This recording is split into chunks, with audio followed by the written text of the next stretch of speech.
안녕하세요. 위켄스탁의 시장 읽어주는 남자 시익남입니다. 지난주 시장 다들 어떠셨나요? 지수는 그대로인데 왜 내 계좌만 NFT, 게임, 메타버스, 시익남을 매주 챙겨보지 않았다면 생전 처음 들을 테마와 종목만 오르다 보니 가치투자, 재료매매, 스윙을 하는 투자자들의 계좌는 절로 한숨이 나올 수밖에 없었던 한 주였는데 주간 기준 코스피는 한 번 더 제자리 걸음, 코스닥은 소폭 상승 마감했습니다. 그래도 금요일장에선 외인과 기관의 강한 매수세로 기술적 반등이 나와주면서 미증시 초고치 랠리와 국내 증시 게임주의 미친 상승 때문에 소외감을 느끼고 계셨을 많은 투자자분들에게 조금이나마 위안이 되었을 것은 같은데, NFT, 메타버스가 스치기만 해도 해당 기업의 주가가 급등하는 테마 장세가 이번 주도 지속될지 관전 포인트가 될 것 같네요. 정상적인 투자자분들이라면 지난주 아주 극심한 포모 증후군에 시달리는 것이 당연한 반응이었겠지만 언제까지 급등하는 종목들을 바라만 보고 있을 순 없겠죠. 미래는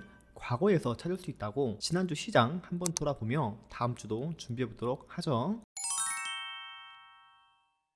지난주 월요일 화이자 경구용 치료제 관련주가 윤곽을 드러냈습니다. 지난주 관심 종목으로 함께 보자고 했던 우리바이오가 반짝 시세를 줬다가 사그라들었죠. 지속성 있게 수급이 유지되진 않았지만 대장주를 확인했다는 점에서 꽤나 만족스러웠는데 NFT 열풍에 밀리기도 했고 가장 임박한 FDA 승인 신청도 곧 나온다고 하니 시장의 관심이 끊겼을 때 눌림목 구간에서 비중을 늘려가는 관점으로 계속 예의주시해볼 계획입니다.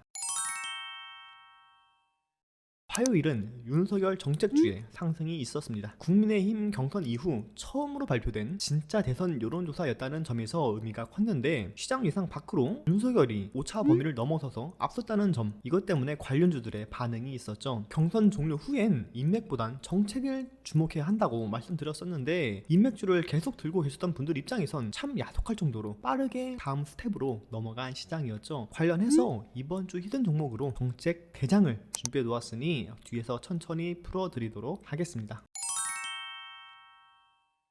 수요일과 목요일은 NFT와 게임 관련주들이 아주 제대로 판을 휩쓸었죠. 이들이 바로 포모 증후군의 주역이기도 한데 시익남을 매주 시청하신 분들에겐 매우 친숙할 종목, 바로 10월 셋째 주 관심 종목으로 소개해드린 다른손이 NFT 관련주로 편입되며 상한가를 달성했습니다. 주나무 지분 확보로 소개를 해드렸지만 약 3주 사이에 메타버스, NFT 등 각종 핫한 테마들로 범위를 확장하며 시원하게 박스를 돌파해줬죠. 개인적으로 오랫동안 추적해온 종목이 이렇게 잠재력을 폭발시켜주니 참 기분이 좋더라고요. 시익남 애청자분들은 이번 주만큼은 포모 증후군은 남의 이야기셨으리라 믿습니다. 그리고 한 가지 더, NFT의 힘을 넘어선 광기를 대변한 종목이 하나 있었는데 바로 목요일 상한가를 달성한 NC소프트. 10조가 넘는 대형주가 상한가를 간 것도 놀랍지만 이날 오전 3분기 실적이 처참했다라는 공시를 아무렇지도 않게 묻어버린 상한가라는 사실 때문에 더 흥미로운 것인데, NFT만 붙으면 다 간다 라는 명제를 입증했던 충격적인 사건인지라 지금까지도 그 후유증에 시달리고 있는 우리 시장입니다. 하지만 한 가지 유의하셔야 할 건 있습니다. NFT, 물론 현재 시장을 주도하는 가장 강력한 테마라는 건 맞지만 투기가 아닌 투자로 접근하기 위해선 게임, 엔터, 예술품 등 실질적인 연관성이 있는 종목들을 선별할 줄 알아야 한다는 것 명심하고 넘어가겠습니다.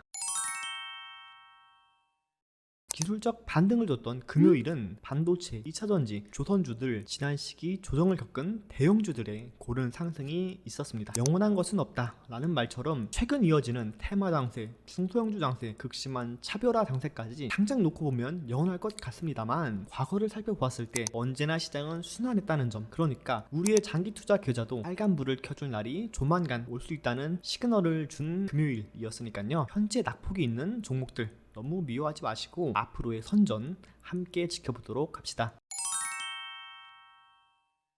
그럼 마지막으로 이번 주 시장에서 가장 뜨거울 뉴스, 아니 연말까지 가장 뜨거울 수 있는 뉴스 하나 소개하며 마무리하죠. 바로 이 뉴스입니다. 윤석열, 종부세는 문제 많은 세금이다. 1주택자는 종부세 면제를 검토하겠다. 현행 종합부동산세를 비판하는 내용인데 이것이 윤석열의 부동산 정책 관련주의 시세를 주는 일종의 트리거 역할을 할 수 있을 시나리오를 한번 세워봤습니다. 기사 내용을 좀 자세히 보면은 세금은 현금으로 내는 것이라고 윤석열이 강조하며 주택을 한 채 보유한 사람들 가운데 수입이 적은 고령층이 어떻게 고액의 세금을 감당할 수 있겠냐라고 말했죠. 그러니까 아무리 집값이 비싸도 집을 떼어서 세금을 낼 낼 순 없단 말이죠. 내년 이맘때에는 국민들에게 종부세 폭탄 걱정 안 하게 하겠다라고 약속까지 했는데 막연하게만 했던 윤석열의 정책이 조금씩 가닥을 잡아가고 있는 모습이 보입니다. 그래서 이번 주는 윤석열 주택공급 정책주 NX를 관심있게 지켜보려고 합니다. 혹시나 인맥으로 엮여있나 좀 체크를 해봤는데 윤석열이 나온 충암고 서울대 법대 출신 인물은 임직원에 없었고요. 그리고 가장 매력적인 포인트는 추세를 이탈하지 않은 일봉 차트입니다. 그간 대장으로 움직인 인맥주들의 흐름과는 매우 상반되는 모습이죠. 지난주 정치 탈마가 시장의 주목을 그다지 받지 못했음에도 꾸준히 121선을 밟고 버티는 흐름, 여기다가 오늘 소개한 뉴스를 타고 앞으로 추세를 계속 이어나갈 수 있을지 지켜보도록 하고, 이번 주 히든 종목 역시 윤석열 부동산